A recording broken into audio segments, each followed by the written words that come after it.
Episode 7. Last time we saw a model too big for VRAM offload to CPU instead of crashing. Today, how to predict what fits before you pull it. Every local deployment starts with one question. Will this model fit my GPU? Guessing means pulling gigabytes only to watch it fail or crawl. There's a way to reason about it first. You'll use two tools: a rough estimate up front to plan and a real measurement after to know for certain. The estimate gets you close. The measurement tells the truth. We'll cover the VRAM estimate and where it falls short, how to read ollama PS, and a real comparison, E2B versus E4B on my own 8GB GPU. Let's start with the estimate, the rough math that gets you in the ballpark. Then we'll go to the real terminal and see what actually happens. Recap: estimate first to plan, then measure with ollama PS to know the truth. Next, the math. The estimate, a rough way to guess if a model fits your GPU's memory. It's VRAM. But as you'll see on real hardware, it's a floor, not a promise. First, a parameter, one of the numbers a model learned in training.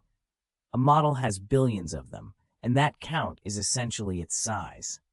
A 4 billion parameter model has about 4 billion numbers to store. Each parameter is stored at some precision, bits per number. 16-bit is about 2 bytes each, 8-bit 1 byte, 4-bit about half a byte. Shrinking that precision is quantization. Fewer bits, less memory, slightly less accuracy. Multiply them. A 4 billion model at 4-bit is about 2 gigabytes of weights. But treat this as a floor, the absolute minimum. You need at least this much. Real usage is always more. On top of weights, the KV cache, memory holding the ongoing conversation, growing with context, plus overhead and the runtime's own placement decisions. So actual memory runs well above the floor, sometimes in ways the math won't predict. So the estimate gives you a floor to plan with. But the only truth is measurement. Next, on my real 8GB GPU, where the math and reality don't quite agree. Recap: parameters times bytes per parameter gives a VRAM floor, never a fit prediction. KV cache, overhead, and runtime choices push real usage higher. Always measure. Before loading anything, look at the GPU. 8 gigabytes total, about 1.6 in use by the system, so roughly 6.5 gigabytes free.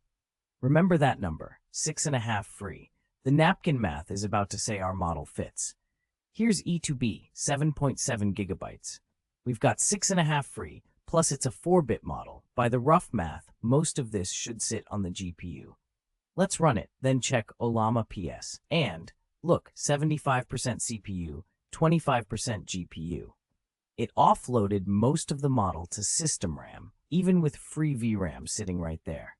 That's not what the math predicted. The bigger model, E4B at 10 gigabytes, no surprise here, it's genuinely too big. 68% CPU. But E2B offloading hard? That's the interesting one. That's model sizing, honestly. The math gives you a floor, the minimum, but where a model actually runs, only measurement tells you that. Sometimes it surprises you. The framework. Estimate the weights as your floor, add cache and overhead, then measure with ollama PS. That's the truth. And on tight consumer hardware, expect offload, even when the math says you have room. My real numbers, about 1.6 gigabytes used at idle. E2B offloaded 75% to CPU, which genuinely surprised me. E4B, 68%, expected.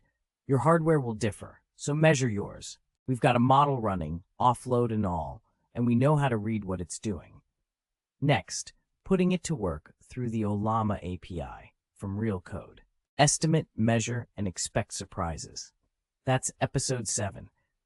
Subscribe to follow the series. Next time we put this model to work through its API, calling it from real code, built on what we ran today. Recap: estimate as a floor, then measure with ollama PS, and expect offload on tight hardware.